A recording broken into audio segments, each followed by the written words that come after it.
time to go to work. See, clock in, D, yeah, it's time to go to work.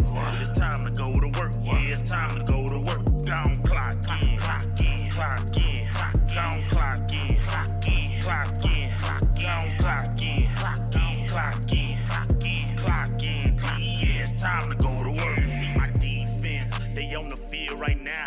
Yeah, my defense, they yelling 3 and now. Yeah, my defense, they don't like your quarterback. So my defense, all trying to get them sacks with the ball in the air. Secondary go to work. Byron Jones, he be there, he be lying, he be lurking. If you get past him, Jeff Heath gon' hurt him. Put the ball down, go ahead and run it. I got a hot front four when they coming. Plus we got the best linebacker duo in the whole NFL. We the hot boys sizzling on fire, come to give your team hell. Clock in, D, yeah, it's time to go to work. It's time to go to work. Yeah, it's time to go to work. See, clock in, D, yeah, it's time to go to work. It's time to go to work. Yeah, it's time to go to work. Go defense, defense, go defense, defense, gone defense, defense, clock in, D, yeah, it's time to go to work. I know I said at the beginning of this track, man, that we had like a top 10 or like a top 5. Hot boys gearing up to be triple D, you know what I'm saying? Clock Dallas doomsday defense. Listen what the hot boys tell them, man. Put me in, coach. Yeah, we all hard hitters. Smell fresh meat. Yeah, we all eating. Put me in, coach. Yeah, we all hard hitters. Smell fresh meat. Yeah, we all eating. Put me in, coach. Yeah, we all hard hitters. Yeah, I smell fresh meat. Yeah, we all eating. Clock in, D. Yeah, it's time to go to work. It's time to go to work. Yeah, it's time to go to work. See, clock in, D. Yeah, it's time to go to work. It's time to go to work. Yeah, it's time to go to work. Gone clock in, clock in, clock in, gone clock in, clock in, clock in, gone clock in, clock in, clock in, clock in, D, yeah, it's time to go to work. You see the star on the field, you gon' meet D-Law. Thinking you an outlaw, we sending the predator. Jalen Smith scoop up the whole field, so how you gon' play here, bruh? If you release your dogs, we got a wolf hunter. LVE, tackling Dutchman coming. If you hungry and trying to eat like Zeke, we'll send in a taco to sweep you off your feet. Now you deep in the woods, plus we got a couple Collins. They say time and pressure make diamonds, the hot boys shining. Clock in, D, yeah, it's time to go to work. They say, defense wins championships. We're here in Dallas, we got a top 10. When the hot boys hit the field, this is what we tell them. Listen what we tell them. This is what we tell them. Go to work. Clock in, D, yeah, it's time to go to work. It's time to go to work. Yeah, it's time to go to work. See, clock in, D, yeah, it's time to go to work. It's time to go to work. Yeah, it's time to go to work. Gone clock in, clock in, clock in, gone clock in, clock in, clock in, gone clock in, clock in, clock in, yeah, it's time to go to work. See my defense, they on the field right now. Yeah, my defense, they yelling 3 and now. Yeah, my defense, they don't like your quarterback. So my defense, all trying to get them sacks with the ball in the air. Secondary go to work. Byron Jones, he be there, he be lying, he be lurking. If you get past him, Jeff Heath gon' hurt him. Put the ball down, go ahead and run it. I got a hot front four when they coming. Plus we got the best linebacker duo in the whole NFL. We the hot boys sizzling on fire, come to give your team hell. Clock in, D, yeah, it's time to go to work. It's time to go to work. Yeah, it's time to go to work. See, clock in, D, yeah, it's time to go to work. It's time to go to work. Yeah, it's time to go to work. Go defense, defense, go defense, defense, gone defense, defense, clock in, D, yeah, it's time to go to work. I know I said at the beginning of this track, man, that we had like a top 10 or like a top 5. This is Ray Williams. Thank you so much for hanging out with us with Dallas Cowboy Scout. Appreciate my you. man West Coast from this mother. Thank you for watching West Coast. Shout out West Coast Cowboys. You know it's always love over here. Raider, Cowboy, always Cowboy. You did one hell of a job, and the only thing else I got to say is, how about them Cowboys? Yeah! What's up with you guys? It is your boy West Coast, man, and we are back in the lab, man. We back in the building, man. It seems just like yesterday. I was in Dallas, kicking it with my family. Boss Cowboy, I ain't gonna lie, man. I miss you, man. I miss you, though. I miss you, boss. We had a good time this week. I miss you too in a real masculine G, baby. Hey man, you already know what it is, man. It's your cowboy cousins, man. Your two favorite cowboy cousin-in-laws. You know the ones that owe you $50, but they're gonna come over and talk to you about that cowboy, so you're gonna be happy. You know what I'm saying? It's your favorite. It's your boy West Coast, and it is your cowboy cousin, Boss Cowboy, man. And you know he got his big hat, so if he got his big hat on, you know he got something on his mind. I'm ready to get in this show and find out what's going on. Now, hey, man, we already know Facebook is hating like a mug, so they don't even allow us to show our own material right now. So we need you guys to share. Remember, they say sharing is caring. That's all it really means. It just means you care. So make sure you share the content. What's up with you, Cowboys Travel Club? I see you guys. We're going to be doing some great things with them. I'll talk about that a little bit later. But this first portion of the show, before we pop it off, man, let's, like, Boss Cowboy, we ain't been here in a minute, man. Why don't you go ahead and say hi to a couple people in the comment box. I'm getting a lot of love, man. I'm over here like a tear starting to come down my eye, low-key West Coast, like kind of slow, like the slow dramatic tear, man. Because it's been in a long time, and I miss y'all too, man. I see Wendy in the building. She said she loved my hat, and I love it too.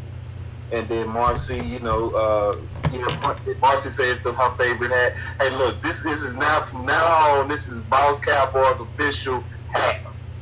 So when you see this hat, you know the show is going down. So then obviously we see my boy Javier Rivera, and then Brian Boxley. You know, he always, checking on me, and I appreciate that. So yeah, we got a lot of people in the building. Obviously we got Buddha, the comedian. So yeah, and I know we got the lawyers on your page as well. So, it's going down, man. Absolutely, man. That boy said, man, I don't want to talk. I don't want no hellos. Let's talk about. Okay, Buddha. Okay. Absolutely. Hey, man, and what's up with you guys? My boy McCloud. Hey, I'm sorry. I just love comments that be like, West Coast, you were so right. I don't know what it is. I just read them first. It's just, I'm working on it, but it's just happening. It just happens not so naturally. When you say nice things about West Coast, I read them. I just read them. So, yeah, man, shout out to this really smart person over there on Instagram. I'm going to get to know him a little bit more. His name is M. McClure82. I'm assuming the 82 is for Big Wit. He says, West Coast, you were dead right about the Michael Gallup in fantasy. Started him because of you. Thanks for the 29 points. That's what's up, Michael. But and I appreciate the love. But I did say if you started him and he got you some money, that I was going to need my 30%. So you just admitted that you won, and inbox me my 30%, all right? I might let you slide this week because we family, Mike.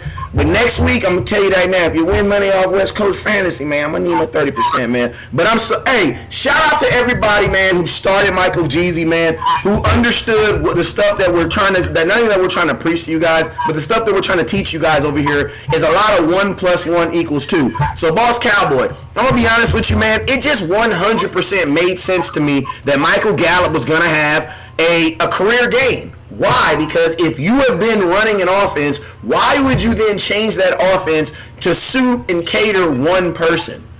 You know what I'm saying? And that even if that one person is the best player in the NFL, that's not good business, and that's not what you want to do. And to be honest with you, it shows a dramatic culture change for the Dallas Cowboys to stay with their intentions and still perform a good game, man. So I am very, very excited from what I saw on Sunday night, man. Boss Cowboy, what are your thoughts, man?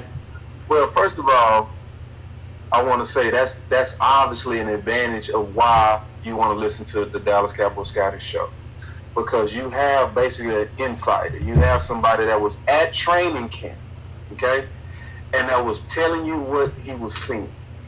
So if we didn't have that, you don't get the inside information that can kind of tip you to your fantasy league.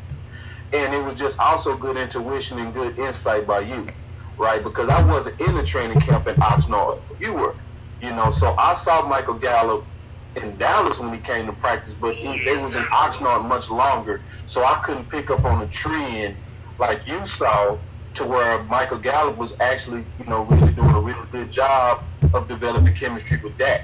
Now, one of the things, and I also wrote about this in the article that's coming out tomorrow, is obviously Michael Gallup benefited from the absence of Cooper and the solid holdout. Because I don't really believe there was really anything wrong with his ankle. I think it was a solid holdout for him to protect himself and not get injured while he was trying to get his contract. But that period is what gave Gallup the time to kind of ramp up what he needed with Dak, and he developed a real good chemistry that kind of showed in game one. Absolutely, man. I got the stats up right now, man. Hey, man, y'all, we gonna have to give. Hey, Dak, you about to get a. Hey, does Dak officially get a nickname? I'm like, he might about to get a nickname, man.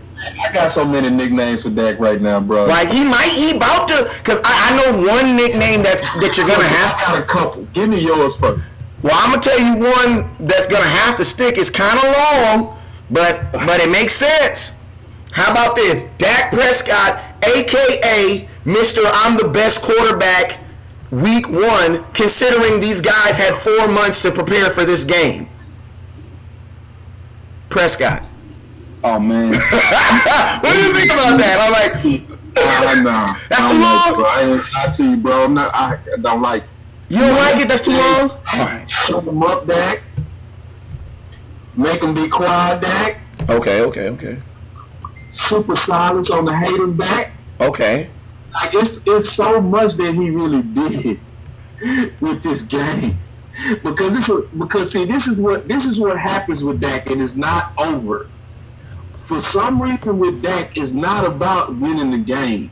It's about him completing all of his throws. If he missed a throw, even in a win, they're going to turn him up over that one throw. This game was so good by him that they picking apart, the ball was wobbly to Jarwin. But anyway, I got a lot of nicknames for him. Like, and we were just talking about this before we got on the show. The same PFF West Coast that called our quarterback average at best got him ranked what right now? They got him ranked the number 1 quarterback, man. Now, obviously, we only talking about week 1 because we can only talk about week 1. But I'm just saying, I mean, some of the stuff that we put on Dak Prescott, the hate or the sheer like extra pressures that we put on him, just flat aren't fair, man. Like they're just flat aren't fair. Like you've heard the conversation. Dak Prescott, boss, can you sit up just a little bit for me, sir? Just sit back, take a seat. Of course, this better, sir. Yeah, there you go. But take a seat back just a little. Just take one seat back and then up, so then they'll be able to see your whole frame in the picture. But some of the narratives that have been put out there about Dak Prescott, and when I say narrative, a narrative is an argument that's not proven by film. You know what I'm saying? That means, Dak's not accurate. That's a narrative because that's not proven by film. You want to really call it a lie, but we try to be politically correct, and we trying to get, sponsors, and they say you don't say stuff like that, West Coast. So, we're trying to clean it up. But, you just don't say stuff like that. You know what I'm saying, Boss Cowboy? So when I saw that throw to Amari Cooper, that was probably the prettiest throw of the evening because I'm not taking anything from Dak Prescott. I'm actually giving him some stuff. But I want to talk about this next guy a little bit. One Kellen Moore, man, called a damn really good game, man. And one thing that I noticed about Kellen Moore and Dak Prescott, it just seems like these plays suited. This was an offense that was built around Dak Prescott. You want to know why? Because Dak Prescott, up to this point, averaged 28 pass attempts on his career, right? Did you know in the first game of this year, this young man threw 36 attempts, 24 passes in the first half? This game, the Dallas Cowboys went into this season even though they were still trying to pay Ezekiel Elliott with a mindset of, we're going to be lead by this young man number 4. And I'm going to be honest with you, man. When you have a situation where the whole world is, I think Dak Prescott, now that Ezekiel Elliott is paid, he's under the pressure to perform now. But guess what? Zeke has always been under that performance. He's always been under that pressure. He's always excelled. You know what I'm saying? So that's why, to me, I have no doubt that Zeke's going to, just like he always does, every season, because he doesn't play much in the preseason. And Zeke is a big boy by it at heart. You know what I'm saying? Like I'm a big boy by heart. Like I'm skinny. Well, at least I think I am. But I like to eat. You know what I'm saying? I eat. You know what I'm saying? And that's how Zeke is. Even though Zeke be in shape, he got big boy mentality. So you gotta get that. You gotta get that big 230 moving. You gotta get that big 230 moving. And you need those preseason games. So to be honest with you, like if you're really tripping about Zeke only having like 50 yards, I just don't think you pay attention to your team enough. Like I'm not even putting that on Zeke because. What did he do in his rookie year, which was arguably his best season? The exact same thing he did to this exact same Giants team. You know what I'm saying? And I actually think they probably had a better line then. So, I mean, Zeke is going to be Zeke, honestly, no matter if he doesn't play in the preseason, he's going to be – you won't see Zeke, honestly, until probably Miami. But it's good. You want to know why? Because you have an offensive coordinator who saw the weakness, and the weakness is this. The Giants came out, I believe, with a mentality of saying this. They've been working hard to get Zeke. They're going to pound us with Zeke, and we're going to try to stop them. And guess what we did? We lit you up with number 4. And he looked pretty damn accurate doing it. Boss Cowboy, I know you've been waiting your whole life. Man, come on, man. What is up under that big old hat, man? What is your thoughts? I'm cool with just listening to you, West Coast. I could just sit here and listen, my brother. But see, now check this.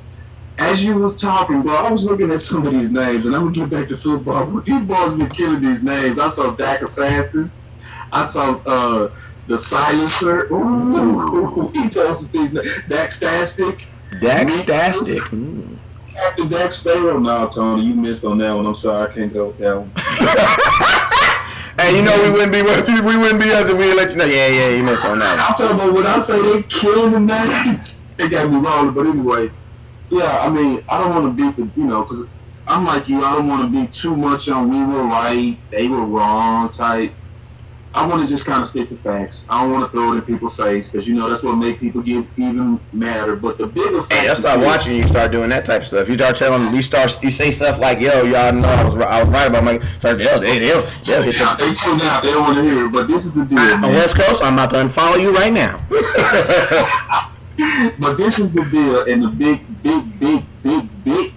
point that you raised is Kellen Moore has really, and I put this in my article, and it's coming out tomorrow. If it don't come out tomorrow, it's going to get released to Boss Cowboy. I can't wait. I'm just sorry. But what happened with Kellen Moore is Kellen Moore said, you know what? Our quarterback can play in this modern NFL. Yeah, he can. That's what happened. That's pretty much all that happened, too. In the passing league, Kellen Moore said, I believe that my quarterback can throw the ball. Scott Linehan was, we're going to really run it through Zeke because we believe that our formula is really controlling the game and controlling the clock. Both of them are different ways of winning. That's really all we saw, 2 different ways of winning. What's good for us now is we now have 2 systems that work. And I want everybody to really understand that. Now the test more is he going to be the versatile OC or is he going to be the modern OC to where all he wants to do is throw? Because there are going to be games to where it should be put out on Zeke. Yeah. Like, he just lost their D tackle. And we ran on them before. That's a team I want us to run on again. Going into this Redskins game, West Coast, I want us to throw the ball again. Yeah. Show that we have that dimension, and this is not just one time. Remember, they gave Kellen Moore a test drive in 17, and he did the same thing. He came out what? Throwing the ball. Yeah. Okay. Hey, man, make sure. Hey, we got 48 people in there right now, man. I need everybody to do me a favor, man. I told you guys Facebook is tripping. I need you guys to hit that share button right now, man. This is some fire information that we're giving you guys out, man. here at West Coast Cowboy and here at Boss Cowboy Sports, man. It's some fire information. I see you guys on Instagram, man. Corin Joe says, what are my thoughts on D-Law with the kid? These are my thoughts. I need you to go pull out this video right here. Go 2 videos to the right. I got a 3-minute video on there. I break the whole thing down. I got you. Did it just for you, 216. Let me ask you something on that real quick on that Tank. Just real quick. Go. I met Tank. Okay? The most autographs I have is by Tank. The most autographs I'm supposed to get at this autograph signing was 1. I had a hot boy hat on. I forgot to get it signed. I turned around and I said, "Say, Tank, you ain't signed this hat, bro. I need you to sign the hat." I said, "This is a one-time opportunity. I might not ever meet you again with a penny in hand." He said, "Everybody move aside." He grabbed my hat and he signed it. I got 4 autographs from Tank in one event when I was supposed to get 1. And everybody took pictures of it and everything as I was getting my hot boy hat signed by. I met him again. Tank remembered me. SportsCon. At the SportsCon. He remembered me. He said, "Hey, man, what a hat." He actually where the hat was. He said, "What a hat." My point is this. Don't believe, because Tank is loyal to Dallas. If you really look at the tape, he looked at him 3 times like, "Are you serious?" Like, you sent your son to get an autograph with that on. So, like, I'm not offended at Tank by it. You know what I mean? Not at all. And, my God. You know what, Boss Cowboy, man? You just said something that I should have mentioned in my video, and now I'm going to speak on it. Bro, like, if anything, I mean, I know it is what it is, but, I mean, Tank told y'all last season, he said, "Man, I'm crazy. If anything, I'll slap the shit out of somebody right now." That's exactly what he told you. So you want to go up and take a chance of running up to that guy as an opposing team and try to get an autograph? That's kind of weird to me, right? That's really kind of weird to me. Like, I wouldn't be standing around if I'm a New York Giants fan with my child trying to get New York Giant autograph. I mean, opposing teams. I'm not doing that. Like, that sounds like parents that's okay with a participation trophies. No, we're not about that. Like, it's like you're not the victim every time. And that's one of the main things I said in my video too. People need to understand, when you invade somebody's space, no matter who the heck they are, when you invade someone's space and you ask them a question, you need to be prepared for both results, positive or the result that you're now expecting. You know what I'm saying? Whether that be negative or not. And guess what? My boy said, it's over with. We can talk about it now. But Boss Cowboy, remember when we were talking to Tuck and Coach Tuck said that that David Irving maybe possibly talked about him maybe going up to training camp and saying hi to the guys. And I'm going to ask you, what did Coach Tuck tell us that he told David Irving about going to training camp? Yeah, he said that it might not be a good move. Be prepared for pushback, and if they don't accept you, you got to deal with it. Exactly. So it's like what he was telling them is like, you need to be okay. You need to be okay with the fact you need to look at both sides. Yes, facts. And then one more thing I want to say that's also truth about Tank. I forgot this part, West Coast. That's just as important. When I first ran up on Tank, I was a little bit aggressive. I said, "Hey, Tank, I want to talk to you about Boise State." You know what he said to me? Yeah. "Hold on, I'm with the kids." Just like that. His first words to me was that, "I'm with the kids right now. Let me put them first." He was with kids, bro. And he said, "Hold on, brother. I'm with the kids." You know what I mean? So I kind of felt a little bit like, whoa. You know what I mean? So I waited. He finished the kids, and then I came back and I talked. That's why when I met him at SportsCon, I said, "Remember I told you I was going to talk to you about Boise State?" And he said, "Yeah." Because that was his first interaction with me was no. So, if anything, you got to teach your kids that sometimes you'll get a yes and sometimes you'll get a no. That's part of life, and you got to endure both. Yeah, exactly. But hey, man, that was a really good point. We're gonna change it up just a little bit. Yeah.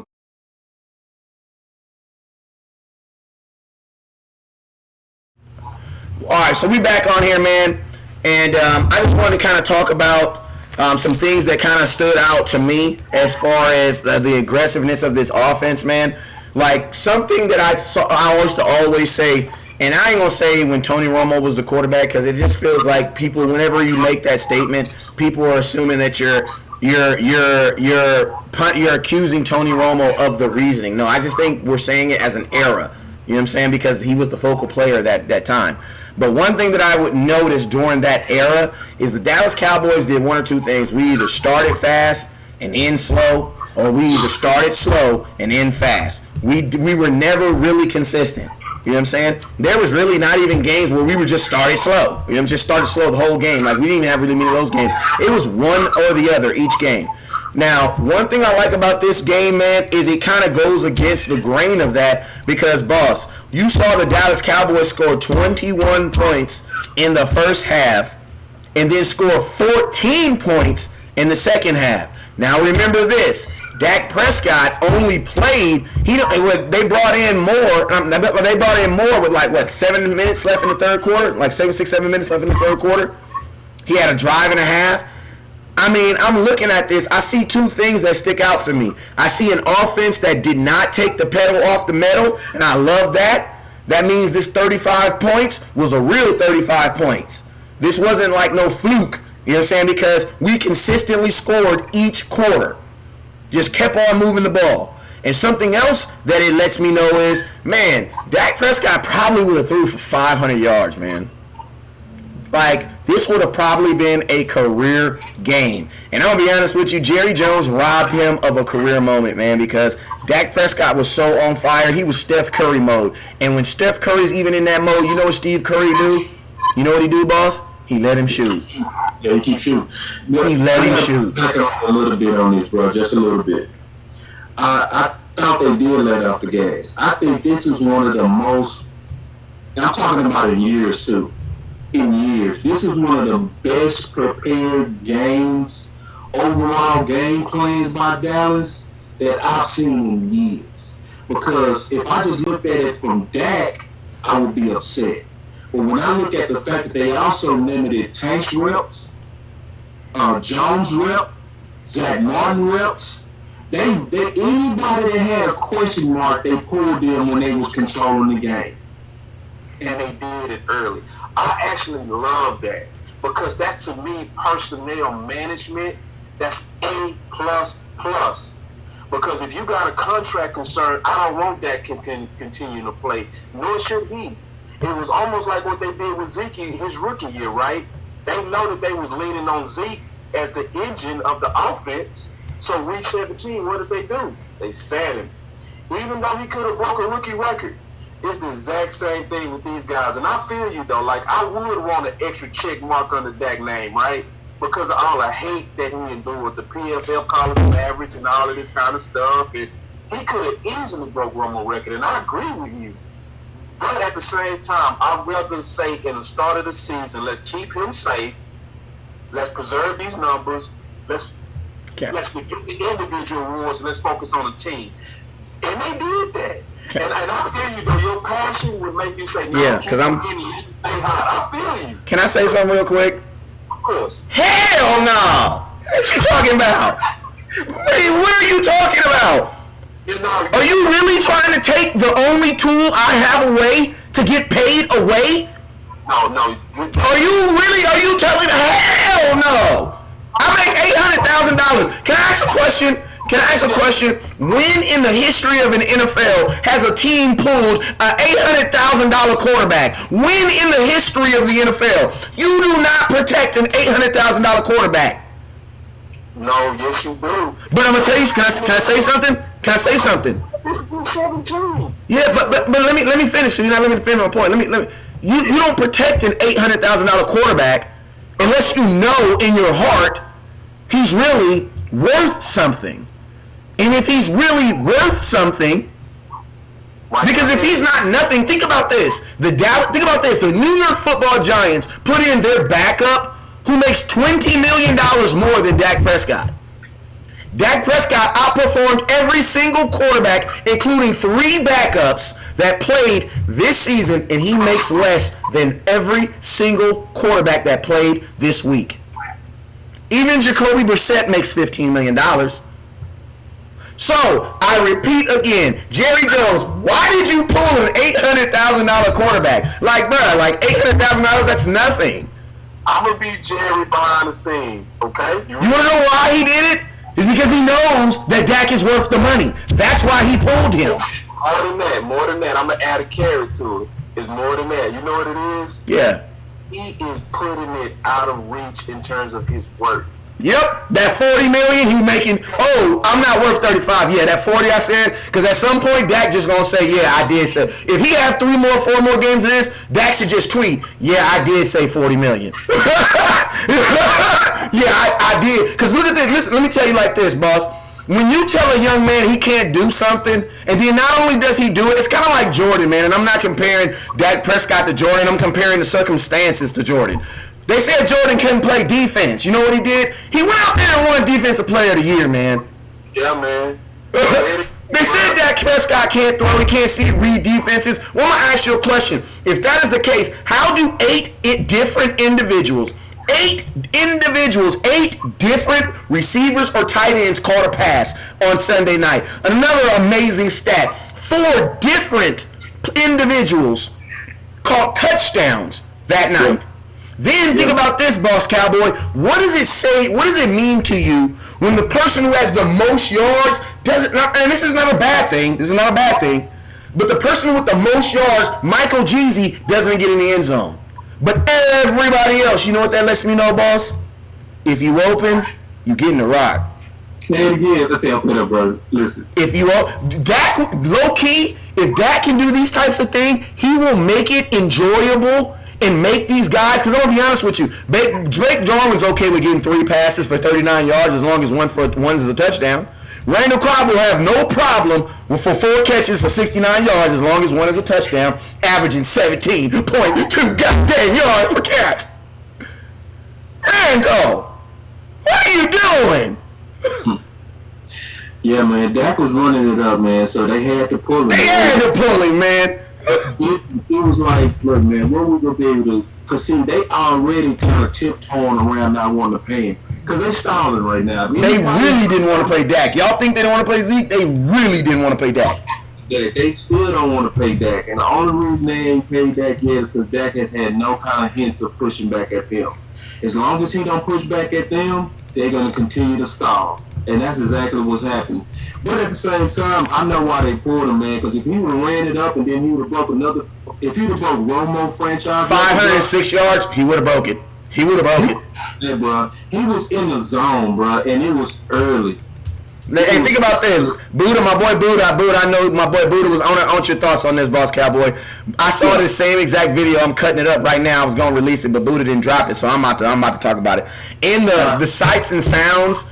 Like, there's always nuggets in there. The Dallas Cowboys try to pull out as much stuff, but they always leave nuggets in there. And you're absolutely right. I got a video, right, of Randall Cobb. I caught the video of Dak talking to Randall Cobb after he got his touchdown. And I couldn't obviously hear what he was saying, but they did the sights and sound, and you could hear what he was saying. And you know what Dak was saying? He said, man, I done took care of everybody.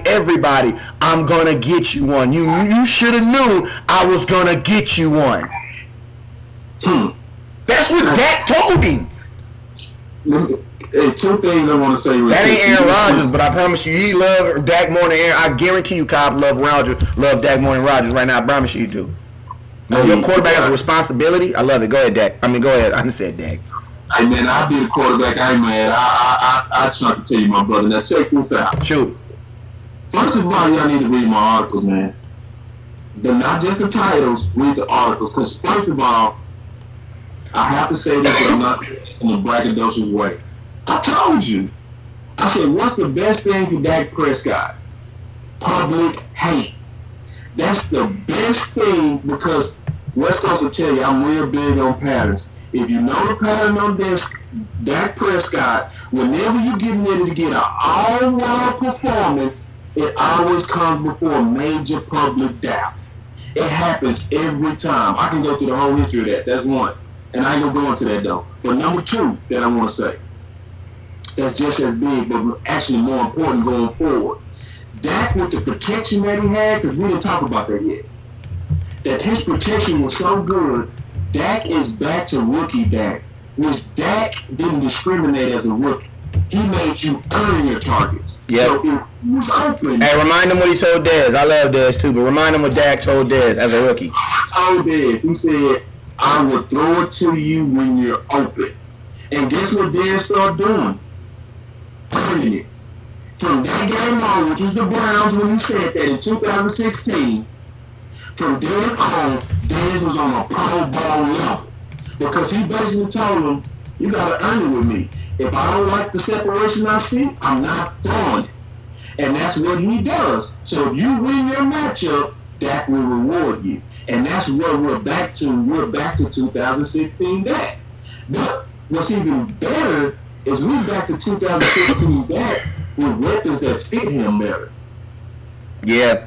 Hey, man, and you're absolutely right. And I'm going to tell you guys the number one thing that I think Dak Prescott lost in that Atlanta game, and I said this, you guys, if you guys been following West Coast, you guys know I've been saying this. Dak Prescott, who he is as a person, changed after that Atlanta game. Why? Because that Zeus complex, that I can stand in the pocket and deliver the ball, I'm not gonna get touched. Man, that boy got touched, and that went away. You know what I'm saying? And once a quarterback, I think, loses that confidence in his line to protect him, that's gonna make a totally different dude. Like, you're gonna see 2018 where literally 16 sacks were literally on Dak. Why? Because he just rushing the ball. You know what I'm saying? So you get him back, and I'm gonna be honest with you, this ain't just Dak. Man, you get any quarterback with some good pressure, man. Most of these quarterbacks are gonna look really good if they can have time to stand in the pocket. The problem is you typically don't have the time. Like, me and Boss Cowboy would look damn good. You know what I'm saying? I'm back there in the pocket. He'd be a quarterback. I like playing on defense, but I'd be the wide receiver. You know what I'm saying? We'll give us some time. We look pretty damn good. You give us some time back there in that pocket and let Kellen Moore call them goddamn plays. Because I'm going to tell you one thing I noticed about this game, too, is, man, we sure did catch a lot of wide open touchdowns. A bunch of wide open touchdowns. Matter of fact, 3 to be exact. Talk about the wide open touchdowns real quick if you got a second. Absolutely. Before we talk about the wide open touchdowns, I'm going to give you guys 10 seconds to share, man. 10 seconds to share. Here we go, right? Here we go. 10 seconds to share. So all we need to do is hit that share button. Here we go.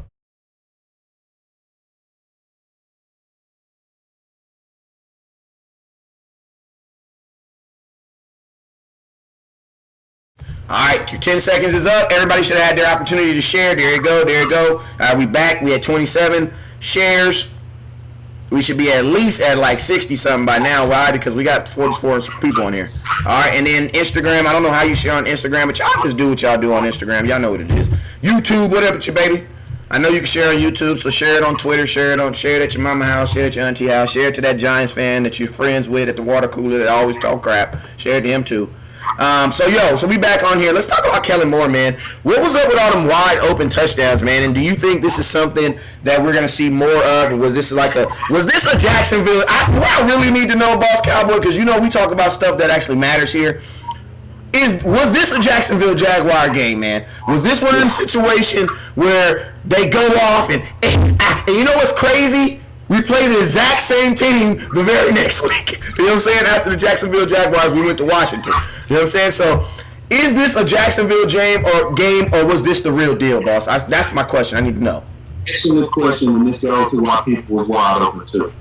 The answer is yes, because really, we all excited, but we do have to reserve a little bit of realistic thinking on some things. Because first of all, we caught the Giants off guard. They was expecting run, and they got a pass-happy offense. That's number one. Number two, they didn't know anything that was going to come their way in terms of this new Kellen Moore offense. So all the film that they watched was useless. So, and most people don't know this, and I know this from playing college ball, so does West Coast. It don't take a season to figure out offense. It takes usually 3 games. Yeah. The reason why people was coming open like they were was because Kellen Moore was dogging them with play action. Yeah. Oh my God. Hey, I got a number for you, boss. The exact number for play action, because this was a power stat. I saw it and I ran it. We ran 40. There we go, right here. 40% of our play calling was play action. 40%. We ran a total of 61 plays, I think. 71 plays. So out of 71 plays, 40% of that was play action or some type of movement. That's ridiculous. Right. So I want to explain play action because everybody now, West Coast, some of the people that understand the design of play action.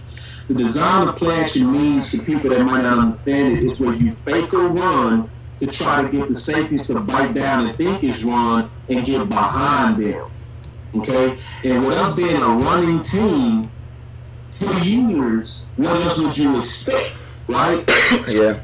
happening is that's why Kellen Moore was genius to keep running play action. It's so many times last year, me and West used to say, why don't they run play action more? Because what it does is it makes the safety bite down and think it's run, and it allows you to get behind them. So that's why a lot of his touchdowns was like wide open. It was like great separation because it fooled the defense. But this is the NFL. You're not going to fool pro defenses and get them to come open and blow coverages every week because they're going to learn from it. They're going to watch the film. Or somebody's going to get fired. What the hell you mean? That's your job, bruh. It worked on New York, and I'm not saying that we still don't have a cold offense. I'm still not saying it's going to be fun to watch, but I'm just saying this was kind of like magic that happens once because of the surprise factor. And I'm just being honest. These are they're pro schemers defensively, and they're not going. The safeties are going to be ready for it this coming week. They're going to be like, look, don't fall for the play action. Read your keys, because a lot of times when you're trying to read the keys to reading play action for a safety is generally you read the tackles. You know what I mean? So they look if you pass blocking, they know it's pass. If you shoot off the ball, they know it's a real run. So they teach the safeties to read the tackles and how they come off the ball to know if it's a pass or run or not, and they have to read their keys. So yes, to a degree, it was a Jacksonville type of magic that happened once, but I'm also betting on this West Coast, especially because we pulled so many people early. I'm also betting that Kellen Moore also reserved a lot as well. And a cool thing about this is the fact that we were able to insert Zeke and he was able to come in so fluidly lets you know that a lot of our offense isn't really going to change. And guess what? That's okay to believe that. Like, I think people feel that there's such a bad thing to say, our offense is going to be the same. You know what I'm saying? Like, it's okay. Like, we got to the second round of the playoffs last year. Like, I think if we did better execution, you could probably run the same plays and probably be okay. But the nice thing about it is just the fact that you add play action turns it into a totally different play. The fact that you the fact that you have motion on a play, that's a totally different play. Why? Because the linebacker has to do something totally different. And they got to think. So what Scott Linehan was doing was setting up and just running plays out. He was making it easier for your defense. He was making it easier for the defense to beat you. Exactly. They see you line up and then they don't have to think no more. But when you have to go in motion, people got to move, people got to change responsibilities. And you have to. You don't have no choice. Yeah, and so even just the movement alone increases the chances of a defensive mistake. Yep.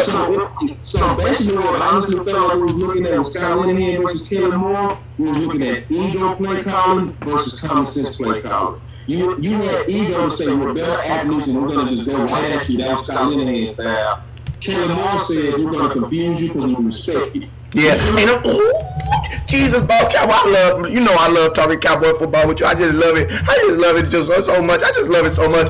Bro, think about this. Think about this too, man. Think about this, right? He basically, like, I'm not going to crown him. I'm not crowning him. I'm not going to do it. Yeah.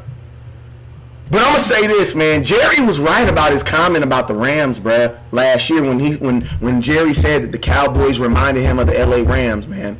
And the reason that I like it, the comparison is this, man. There's a lot like this game, honestly, was really played between Kellen Moore and whatever that defensive coordinator was. And guess what? These players, I don't even like, when I look at the film, even though their DBs gave up 4 passing touchdowns, like, if I'm a DB coach, like, I'm going to yell at them in front of I'm not going to yell in front of the entire team, but I'm going to talk very sternly to them, to the entire team, right?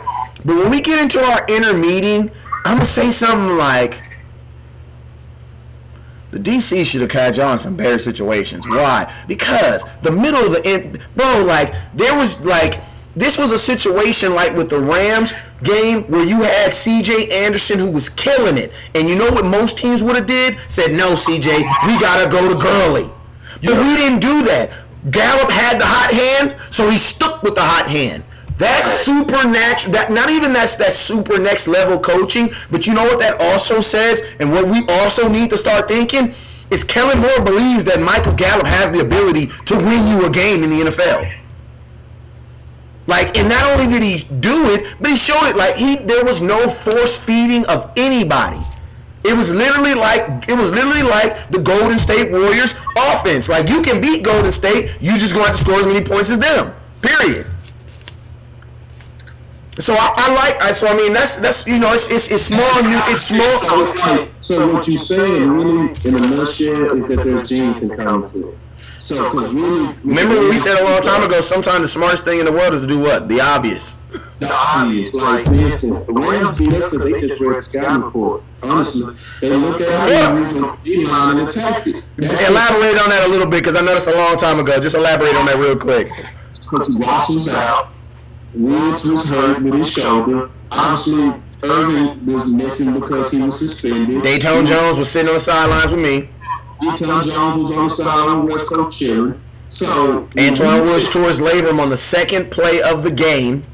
Right. So all you had to do was look at the and you had to activate Reed off the practice squad in the playoffs. If you got to get a DT out of your practice squad team, you depleted. And think about this: this is a guy who hadn't played since like week 13. Now is starting in against CJ, trying to stop CJ Anderson and Todd Gurley. So say now what we just explained, say what you just said again, that sometimes the what is the most, what you said? Sometimes the smartest thing in the world is just do obvious. Like the number one, like the biggest credit that I always give Sean McVay was smart enough to keep giving the ball to CJ Anderson. Like, that was the smartest thing he did to beat us. Why? Because he was hitting. And then guess what? By the time we was beat up trying to stop C.J. Anderson, guess what? Here come Gurley and his braids, dreads flapping everywhere, running crazy. So it was just a perfect storm. But that's exactly what he did. Like, why do you think C.J. Anderson had 120-some yards? Up the middle. And think about this. The North Carolina Panthers, my last point, the North Carolina Panthers had C.J. Anderson week 1 when we played them. And he didn't have nearly the effect that he had in the second round of the playoffs. Right. And one more thing I'm going to ask you about sometimes the most common sense thing to do is the obvious. Let me just ask a simple question that everybody should know. What was the Rams style of offense before they played us? They're a passing offense. That's why Gurley caught so many touchdowns. Right. So that goes to the point that we making when we looking at Kellen Moore. And you were saying that he stuck with the hot hand with Gallup. He didn't go to Cooper, which is the temptation. Go at your number one. No. He was like, let's go with what we've been training with. Yep. Let's go with what we know. Let's go with what we saw in camp. Let's go with what we know you got timing with. You know what I mean? So it's one of those things to where the common sense that I saw from not even just the play calling, the overall plan. Like, that's why I go back to them pulling all those guys early in the fourth. I loved it. I was like, whoa, you pull Zach? That's smart. It is, yeah. I'm just mad they pulled Dak because but if Zach is coming out, Dak's coming out too. That's just, they're connected at the hip. Like, I loved it from, this is a long season. Let's not get cocky. Then pay him then. You know what I mean? They said we executed our plan. Let's start kind of pulling these boys back, and that also gave some of the backups reps. Then pay them then. Everybody you pulled is paid. Yeah, like Pollard finally felt what starters feel like. It was a little bit different. It was a lot bit different. I know it was a lot bit different. And this is no shade on Tony Pollard, but I'm gonna be honest with you guys. Without Ezekiel Elliott in there getting them hard yards, this game is totally different, man. Yes. Because one thing that you can see different between Pollard and Zeke that people. And I told y'all this game was gonna be different on the run. Go ahead. Is yards after contact. See, and people take that for granted. In the game of inches, a running back that can push you back another 2 or 3 yards after contact is a major weapon. Because sometimes you need that. Because that's what got him the touchdown. Oh, he was contacted way before he hit that end zone, but it was the power and the freakishness of how he's built and the God-given genetic abilities that he has that pushed them guys on in the end zone. And then I can't wait till they really use Pollard, because me and you talked about this off camera. They didn't use Pollard how they gonna really use Pollard. They gonna really use Pollard in screens. They can really use him in jet sweeps. Kickoff returns now. See, hey. Use him to where they can use his speed. Yeah. They just kept that in the back pocket. They didn't show the screen game with Pollard yet. But when they unleash that, oh, it's going to hurt. And I'm betting this. Pollard going to be a better screen guy than Zeke. I would think he is, because since he's smaller, he can get lost in the offensive lineman. And he's faster. And he's faster than Zeke, yeah. Because either one of them can take it to the house. But I'm just saying, when you got a creative play caller, and you first show film of using him between the tackles, then defensive staff gonna have to say, well, they use Pollard like they use Zeke. So then the next week you pull out a whole different Pollard. So it's like, it's so much that we can do right now, West Coast, and everybody that's listening, we might as well just kind of kick our feet up, because it's starting to look like the 90s, and that's real tough. Hey, man, I love it, man. Hey, I'm going to give y'all another 5 seconds to share real quick, man, because we're going to go into our last and final topic of the evening, man. Also, I need to let you guys know this is the official new time going forward. The rest of the season, we will be right here at the it's 6 o'clock in California time. It's 8 o'clock in Texas time. It gives everybody enough time to get home, get something up with the kids, cook something a little, you know what I'm talking, put something on the grill, whatever you got to do, and then you can kick your feet up and you can talk about a little Cowboy football. The next thing we're going to talk about, we're going to be talking about Robert Quinn, Taco Charleston, and we're going to talk about some folks that were inactive and ended off with a little contract talk, and then we're going to get up out of here, man. You already know what it is, man. Make sure y'all share.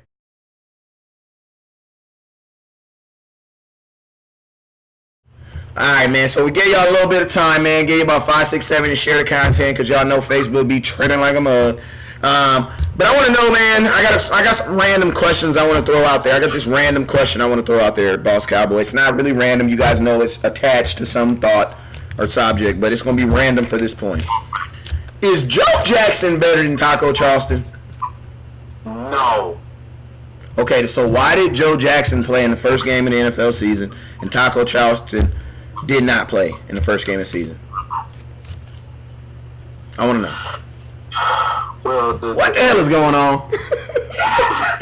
The indicators to me look like trade, right? And I don't like it. You know, I do trust our front office, but I still have enough belief to still question some things.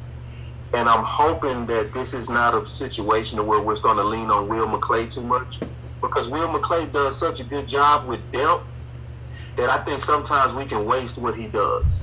Because in year 3 is generally when the defensive ends really kind of take that next level. We saw it with Tank. Yeah, it's true. Right?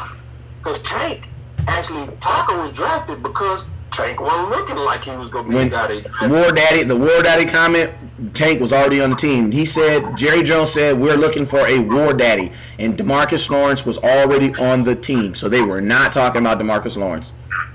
Right. So, but he emerged because, see, defensive end is that position that you don't see, honestly, too many defensive ends come into the league as naturals. I'm just being honest. Unless they're the first pick.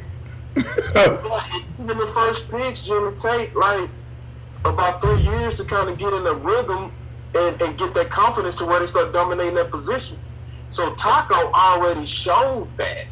And, and it's a situation where I don't want us to get to where we're trying to look towards the future in a win-now season. Because, see, win-now seasons don't come along every year. It took us 24 years to get to this one. You know what I mean? So, and it's like if they trade Taco, it's starting to go against some of the old, trusted, knowledgeable things that we learned over time, like this. You cannot have enough defensive ends. You heard that before. Yeah. You heard that before. You cannot have enough corners, right? We saw that in playoff. We saw that in the playoff game. We can never not have enough D tackles. Exactly. We saw it in the playoffs. So it's like, right when the guy's starting to emerge, why not put him out there? And then if you want to increase his value for a trade, put it on film. Thank you. So, and I got that from West Coast before we started the show. But at the same time, it's just common sense. And the last thing I'll say is it also lets you know that the Cowboys understand risk and that they're still taking a major risk with Dak Prescott. That's another point. But when we're talking about Tank and we're talking about Taco, man, I don't want something to happen to Quinn, or I don't want something to happen to Gregory where he never gets reinstated and we over here like we should have kept Taco. Not on a win-now year. And everybody got to be honest and say this. You have to be honest and say this. Yes, we was getting pressure, but we was not getting there like we used to seeing. You know what I mean? Yeah, I would have liked. I mean, I ain't gonna lie. D-Law starting the season off without a sack was a first too. Yeah, and they was rotating. They was pulling him a lot, and so I don't think he liked. And I'm gonna tell you. I saw D-Law playing on the opposite side too. Oh, good. Good. He was playing on the opposite side. That was something else I saw on film that I didn't see. They made D-Law go play on the other side. You want to know why? 92. Yeah, and see that it's like they trying to sell us on Armstrong. And like I heard somebody say today, Armstrong is better. Under who lights? You must be talking about practice. Because when I look at what I saw in preseason, all those games, you alive. You say Taco one of the best DN out of the guys that was out there. You're lying or you're drinking the Dallas Cowboy Kool-Aid. And I don't drink Kool-Aid. I drink tea. And I drink water. I don't drink Kool-Aid. You understand what I'm saying? Because they selling us something that's not true. Who's the player of the game the last couple of games on defense? It was Taco on the whole defense, and it was who? Wilson, right? But all of a sudden, he's inactive. No, man, I want our best players on the team. I'm sorry. Yeah, and I mean, I'm going to be honest with you. I've been under the impression, I thought he was going to be traded yesterday, but I'm definitely under the impression that Taco's going to get traded, that he won't be on this team. And if they do trade him, I don't see them trading him for a player. Why? Because you're about to get an extra player after next week when Robert Quinn comes back. So when Robert Quinn comes, you're going to have to cut somebody anyway. Why? Because you have 53 people on your roster right now. So when he comes back, you're going to want to activate him. That means you're going to cut somebody or you're going to release somebody. So what I see is the Dallas Cowboys trading Taco. I don't know, try to get like a 5th round pick or a 4th round pick. You don't want to trade him for a player right now because you don't have the player. You don't have the room on your roster for that player. You're going to trade him for a guy. Then you've got to cut another guy to put the guy you traded for on your roster. That's dumb. You know what I'm saying? I mean, really, it's really dumb to trade him and to even be trying to do this right now because you don't know what type of value you're going to get. If you wanted to trade Taco, why you didn't trade him on draft day so you can literally just look in the draft? That's the most loaded defensive draft ever in life. You know what I'm saying? It could have been like, we'll get him.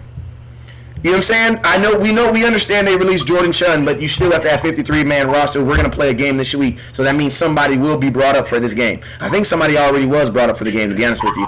But yeah, that's what I'm saying. Like, that doesn't make, you know what I'm saying, but that doesn't make any sense when it comes to Taco, because even if you are trying to trade him for a player, you definitely want film on the dude. Like, you're basically trying to trade him off of preseason games? Like, come on, bro.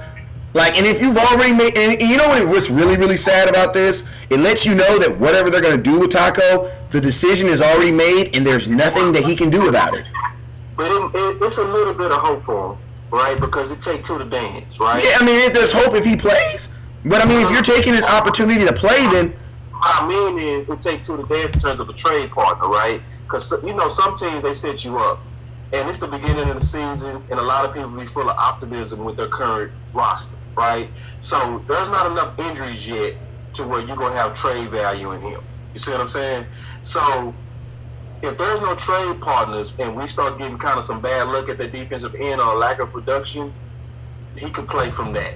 I'm not saying that it's going to happen because it looks like it's not going to happen. It looks like they're aggressively trying to trade him now. Because if you look at it from like a buyer standpoint, they look like they obviously packaged him and said, like, if it's a new car, we already got it clean for you, sir. We got gas in it. Hey, I was gonna drive. Hey, you know how you'd be like, yo, don't take the car, don't take that car. Why? Because I'm trying to sell that car. Hey, I remember when I got my wife, her new BMW, and we still had the white BMW, the old one, and I used to be like, no, as soon as I still had insurance on everything, but I would be so scared I was gonna hit something because I knew I was trying to sell it. Like, it was crazy. Like, just going down the street, I'd be like, like I'm trying to get my 3 bands. You know what I'm saying? Like, I can't hit. If I hit this car, man, I'm done. They trying to sell them, man. I'll try to pretend like it's not the case, but why you gonna have one of the best performers in preseason not be active at all? And I'm telling y'all this is a new trend that I started noticing in Dallas over the last 2 years. They manipulate the crowd, meaning they know that we have a very powerful voice when we come together. Like there's an underground buzz on Donovan Wilson, right? That's growing, right? So what they do is sometimes they'll keep him off the field so that the buzz can kind of go down. Because see, that same buzz is why Romo is gone, right? Because see, that film of Dak all through preseason and then winning all those games is what ran him out of here. So they know we got to control the crowd. So the best way you can control the crowd is don't allow Taco to win it. And the way that Taco won't win it, don't put him out there. Yeah, and yeah. Taco go out there and make plays, we'll all forgive him. I'm not expecting Donovan Wilson to play until until the Miami game. Because when they said in the press conference, they said he'll be out for a few weeks. A few is 2 in my book, and add 1, that's 3. Mike says, answer our questions on Instagram like you do on Facebook. Ask me a question. Hey, if you ask me a question, I'll definitely answer your question over here. Byron says, how do you feel about what you saw from Byron Jones, Sean Lee, and Jason Witten asking for obvious reasons? You got to see the up close. I mean, from Sean Lee, all those names that you said sounded good. None of those guys played. It's funny because you named 3 guys who did not play a whole much, like other guys played more than them. You know what I'm saying? I still believe that Joe Thomas is a better selection at linebacker versus Sean Lee. And I honestly think that Byron Jones had the one good breakup. And I know this, Byron Jones went and sat down. And I know he was pissed he didn't get that interception. I know he was pissed, and I love it. You're going to try to tell West Coast, well, my job is to stop the best receiver from catching the ball. No, bruh. Your job is to stop him from catching the ball, but what's your next job? Is to get an interception. Hell, you mean? I bet you he want an interception now. I bet you Byron Jones look at interceptions different now. I bet, because he was hot on the sidelines. Hey, I love it, though. Them young boys got that boy out there thinking, I got to get interceptions or I'm not going to get paid. And guess what? That's how it's supposed to be. Facts. I mean, what I think about him is I think the whole defense was average. Straight up. I think they was average. But when you're going to get Saquon, remember Saquon will always have you on your heels. He's that electric, right? He can make space and make stuff happen out of nothing. That's the type of talent. That's a once every 20-year type of talent, right? So another running back is not going to be on the level of Saquon. We're talking about somebody that's arguably one of the top 2 backs in the league. In terms of running the ball, I would say he's number 1 even over Zeke. Yeah, as far as like just the art, I'm gonna just keep it real with you too. Like the art, and I saw this with my own eyes. The art of just carrying the ball. Yeah, he's Sticky out there in terms of complete back, no doubt. And I'm still taking Zeke over Saquon with this offense. But at the same time, it's like I'm still recognizing the skill set of who was going against. But then when talking about Byron Jones, they just managed him well. They played him a little bit at nickel. They played him in a little bit of corner. They basically said, we're going to get you beak wet. You know what I mean? We're going to let you put your toe in the water. We're not going to throw you out there because you're coming off the hill. It was great management. So that sounds good, boss guys. You know what it sounds like to me? It sounds like the Dallas Cowboys are trying to prove to themselves that they can play pretty damn good football without Byron Jones. Why? Because the trade deadline is week 8, and I just feel like we might actually do something this season in trade. You know what I'm saying? I don't know. I don't think it'll be for players. I'm just saying. I definitely believe like the Dallas Cowboys are trying to be players. They're trying to be They're trying to be movers and shakers. The Cowboys are trying to be movers and shakers, bruh. I would be angry if they did that because here you go, you're trying to build a future on a win now mode. It's like, stop it. Like, in my opinion, you know what I mean? And then the liability is still out there. And I'm going to just say it how it is. It's Anthony Brown. Yeah, Anthony played better, though, man. At some point, you're going to I mean, if you're not paying Byron Jones next year, it's going to be Anthony Brown regardless. So it's like I would rather learn this now with Byron Jones on the team right now than to learn this, after. Especially since I believe that the Dallas Cowboys have already made a decision on Byron Jones. You know what I'm saying? So I'm not about to just, you know what I'm saying, and I like that, West Coast. I hate that. Like, let it play out. Like, what if Byron Jones actually get the interceptions, and then Byron Jones versus Anthony Brown is not even a comparison. Like, Anthony Brown missed a major tackle on Saquon versus Jordan Lewis had a wide open one-on-one tackle against Saquon, who had a head of steam. Yeah, but at the same time, a little push-up. Did you see what Saquon Barkley did to Jalen Smith? God dang. God damn. I said, whoa. Hey, you know how you be ready to fight somebody, your homeboy be talking, he get punched, you see, God, you look at your homeboy like, God dang, he hit you hard. Oh shit. Hey, Saquon. Hey, let's just keep it. I'm gonna keep it real with you, man. I gotta say this about Saquon Barkley and the New York Giants, man. I gotta say goodbye to Instagram because it says I got 60 seconds left, but we're gonna finish this up. My last point on Saquon, I will say this, man. The Giants, I was absolutely, and I'm sorry, but I gotta say this because I was right. I was absolutely right about the Giants and Saquon Barkley. Saquon Barkley is gonna be a great running back. Probably even be a Hall of Famer, and he is the most weird used running back. That dude had 6 yards. He had 6 carries he had 6 carries. On his 7th carry, he broke for 60 yards. They gave that young man the ball 5 more times after that. Yeah. He still got over 100 yards. Yeah, he's a monster. The value of play calling. He's a combination of Barry Sanders with Emmitt Smith, bro. He's a generational running back. His balance is stupid too.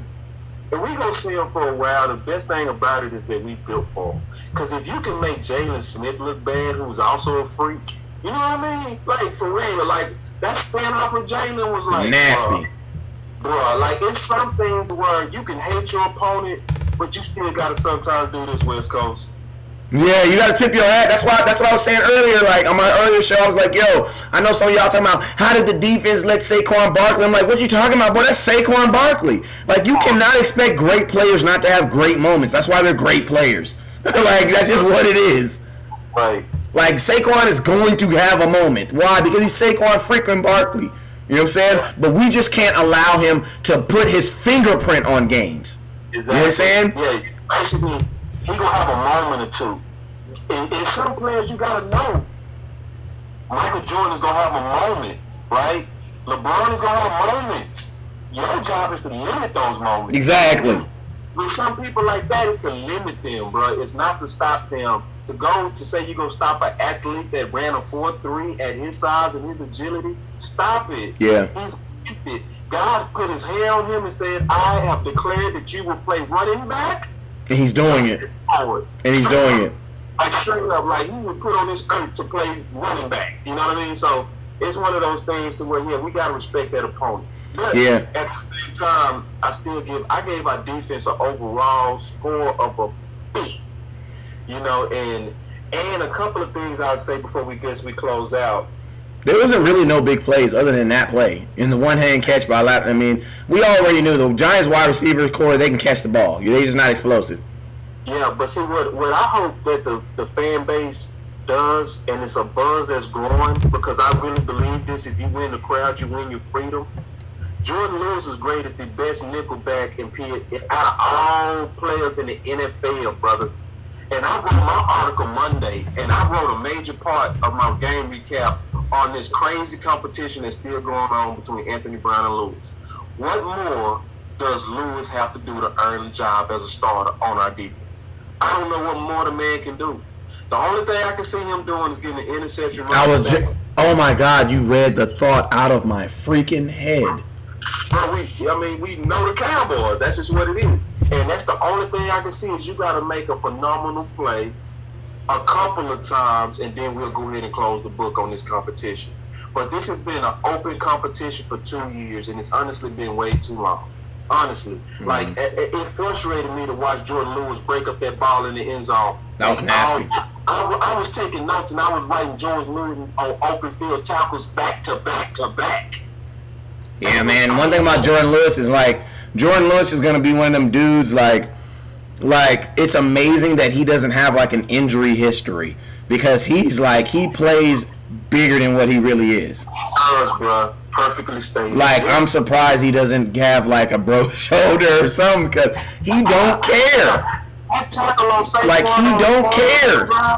I was like, you just got Saquon on the ground one-on-one? Yeah, like he don't care.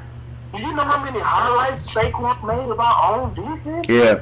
To be honest with you, Jordan Lewis, and it's crazy too, because Jordan Lewis is actually a better tackler than Jalen Smith. Jalen Smith is just a more violent tackler. But when you get a player like Saquon Barkley, it's a mutant ability that some running backs have. And if you ever seen a run like this drill, I know everybody's probably seen it, but it's like a running back's running and they're hitting them with the bags, hitting them, and you're basically got to still run straight. What you're doing is you're teaching your body how to absorb contact. Now, bruh, the ability of him to absorb contact is just ridiculous. Like, it's ridiculous. That's why Jalen Smith has a hard time tackling Saquon Barkley, because he's not trying to tackle him. He's trying to hit him. You know what I'm saying? Like, Jalen Smith is trying to violently hit you. And guess what? If you violently hit Saquon Barkley, two things are going to happen. One, he might stop. You might stop him, but there's a really good chance if you hit him at the exact same time when he makes his move, he's going to exert the contact, and he's going to keep on running. And that's Jalen Smith went splashing on the floor because he gave him everything. Yep. Like, Jalen Smith went splashing on the floor, and Saquon just absorbed it and just kept going. Like, bro, Saquon, I mean, I can't. He's gonna be a great player in this NFL. But like I said, two things that the Giants have that we have working in our favor is, one, he plays for the New York Giants, and it doesn't matter who they have. Like, if they had Zeke, they would still underuse him or underperform him. Like, they're still in that youth moment when they're still thinking about this big play. Like, the most obvious thing would have been in that game is just to keep running the ball. Like, just like Saquon Barkley's your best player, keep dominating.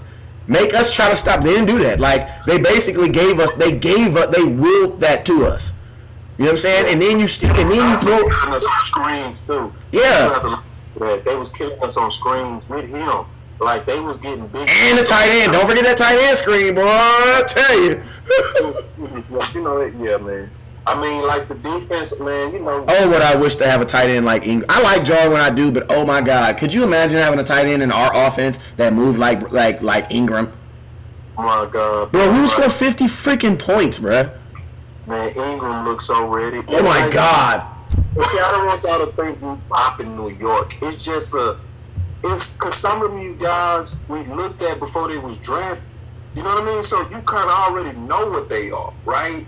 But when you see it in the league and you kind of see what we have, but I'm good with what we have for this year. But yeah, obviously, if Ingram's sitting there the next time we sit in the first round, the next Ingram, we better get him, because Ingram separation. Matter of fact, I forgot this. Ingram has the highest separation in the whole league. His average separation is 4.4 yards per catch, bro. Yeah, it's just, bro, with the way, and I believe Jarwin can be that guy. I believe he can be. I believe Jarwin's going to be a pretty darn good. He's going to be a close thing to Jason Witten. I don't know, Hall of Famer, blah, stuff, but I'm saying what we want to do. But I'm just saying, like, if we would really invest it, because just think like this. I mean, your second round pick and your third round pick, you know what they did? They sat on the bench and they watched the game with shirts on and sweaters and hats on. They didn't even dress out. So you're going to tell me out of one of them two picks, the Dallas Cowboys couldn't have been like, you know what, let's get a weapon. Bro, do you know that our second round pick didn't play? Our third round pick didn't play? Like, that is crazy. Our fourth round pick barely played. Our other fourth, like, bro, this draft is starting to look like exactly what we said it was going to be. A bunch of guys for next year. Who's calling us baby down as West Coast? It's a draft for next year. This is a draft for next year. We could have came up, though. We could have seriously came up. Could you, DKA? Who's calling it? Why y'all don't like the Tristan Hill pick? Y'all don't like the McGovern pick? They didn't play! You Cowboy fans, y'all just always sound like Cowboy pick to me. West Coast and boss. Look, man, all you gotta do is go trick, because now it's game tape. So all the speculation of what Tristan Hill gonna do and what McGovern gonna do and all this, and I'm not blaming McGovern because he's injured. But at the same time, look, man, just go invest in the NFL Game Pass, and please go look at the Seattle game and look at KD Metcalf. And just think he could have been a Cowboy. That's all I'm gonna say. And so when you see a reaction from West Coast and I during the draft, I was like, what? Yeah. When we knew that who was sitting there, and we were saying the whole offseason, offensive receivers go drop. We were saying it the entire time. And we said why? We said the richness of the defense in the first round is going to cause it to be steals at receiver at 58, and it sure happened. Yeah, bro, I couldn't imagine this offense. I mean, we have weapons, don't get me wrong, and people are saying, oh, but we have weapons. Oh, so what? I gotta have more. What the hell you mean? Like, you don't... like, you think the United States government just made one gun? No, they made a gang of them, and they just keep making them over and over and over. Like, that's what you do. Like, that's what you're supposed to do. Just keep weaponing. And then think about this. Most of your weapons are on one-year contracts, so do you really have weapons? You do this year. I mean, you do this year. Yeah. So, yeah, to your point, would you rather have Kyle for 1 year, or would you rather have KD Metcalf for 4? I mean, you can still have Cobb. What are you talking about? Like, we don't even want to get rid of Cobb. You can still have Cobb. Just think about this. 2 of the guys that you drafted did not even play. Yeah. Yeah, Tristan Hill didn't even play. He didn't suit up. He did not suit up. And I called it. Oh, my God. Boss, remember I said I do not want to see week 1 Tristan Hill inact. Oh, my God. Yeah. Yeah, and people was looking at us like we was haters when we were saying he had a 4th round grade. You should have just picked him in the 4th round then. I mean, it sounds like we're complaining, but it's one of those things to where we're really just saying why you need to have your own mind sometimes. Don't just ride with everything that we do. It's good sometimes to just sometimes second guess what you see, especially if you do the research. Like, I know West Coast did the research. I did the research. So if I was just guessing, then yeah, you can kill me, right? But we showed you, we did the research. We had a date where we went through nothing but Dak friendly receiver, right? Yeah. So we talk about all these guys that's killing right now, like Hearns from San Fran, right? We talked about the receiver out of Miami, Williams, that played for the same school that Gallup came from. All these Dak receivers, we called it. So at the same time, like, it's, and you think about this, boss, you get them for the exact same price as the guys you have on your team. The only difference is they're playing and they're contributors. That was my biggest thing on Tristan Hill. If you're gonna reach for a guy, he had freaking better play, because if he can't play, why did you reach? Right. And it shows me that they went to Rod and said, hey man, what do you say go do? And that's what really happened. They didn't override Rod this time. Yeah. And you know what sucks about also about this for Tristan Hill is Rod is such an honest coach that he's not gonna play you just because you're a 2nd round pick. He's not gonna do that. Like, he's legitimately gonna have to be better than these guys. And I don't see it happening. And I commend Rod for that too. If I swear, if I would kiss Rod on his forehead if he was sitting right next to me, I'd be like, I love you. Because it takes a real man and a real woman to be able to admit when they wrong, right? And so, because when you pick a guy in the 2nd round and you saying, I'm right about this guy, but when you really put the tape on him, right, and you let him on that field, you got to be honest sometimes and say, he's not ready yet. He's not ready. And we're not saying Tristan Hill not going to be good. I think he's still going to be real good. I think he's going to be one of those Connor Williams types that's going to take a little while where they have to put weight on him. You know, I think he's going to be one of those guys that come around year 2, year 3. And you know what the only problem with that is, boss? We needed him now. That's why there's a second. That's why there's a 4th round for that. Like, that's not. You know what? If Tristan Hill was drafted in the 5th round, the 4th round, hey, I have no problem with him being inactive. When you're my very first pick in a draft and I don't have a 1st round pick, and there are other players. Think about this. There are players who are starting. Juan Thornhill starts on the opposite side of Tyrann Mathieu. Adderley starts. These guys start in the NFL. KD Metcalf went off. 6K started. These are guys who start in the NFL. And you could have got them for the exact, I mean, it just, and then think about this. And then you go re-sign Lyle Collins. So, like, now McGovern, that just doesn't even really make any sense at all either. Because you sign Lyle Collins. That means he's there for the next 5 years. Zach Martin, he's there for the next 4 years. Travis Frederick, he's there the next 3 years. Connor Williams, he's there technically 3 years because he's a rookie. He's his 2nd year. So we got this year and 2 more years. Tyron Smith ain't going nowhere. So you drafted a guy in the 3rd round to be a priority backup? This draft, I'm calling it now, I'm not saying it was a failure, but I'm saying this draft is officially weird. That's it. That's all I'm saying. I gotta let it develop. It was honestly when we did it, West Coast, and we just gonna be honest about it. And the other thing that we forgot to talk about is Cam. Cam Fleming is signed for 2 years. So like that's what I'm saying. Like this draft, like I love, and it's so great, and it's so dope because it really solidifies that team in 2018 was good. Like it was good. Like I know people are trying to think, but think about this. This is the same Dallas Cowboy team that after week 8 only lost 2 more games. You know what I'm saying? So they technically should still be a good team. So we're saying there's things we could have added to make this team even better. Yeah. Why? Because that's what got. Why not do it? New England Patriots got Josh Gordon and they got AB. What the hell?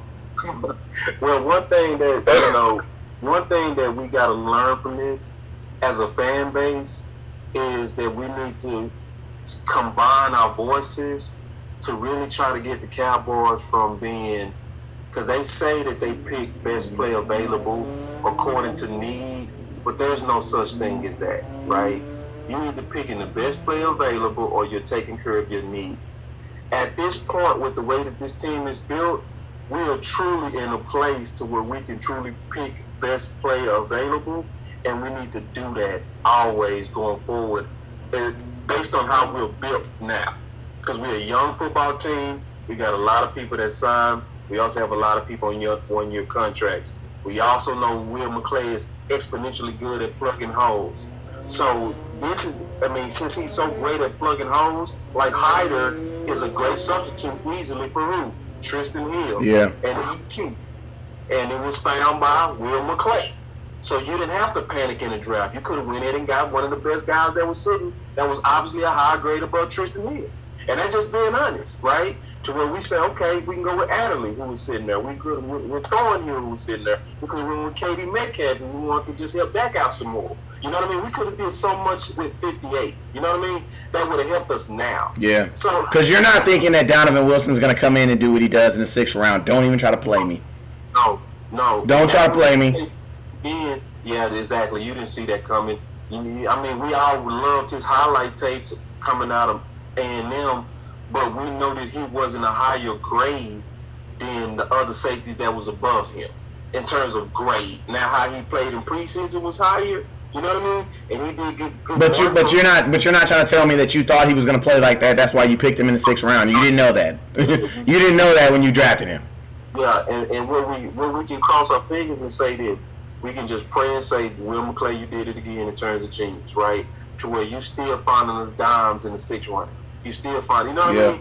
To where he get out there and he actually is what he seems to be coming out of preseason. So it's hope, you know. But I'm the person and you the person, and I hope the people that's listening are the type of people that learn. And it's like, okay, let's put the pressure on them that, hey, really go after what's the best right now. Don't ever pull that mean stuff again, because what really happened is McGovern and Tristan Hill was panics.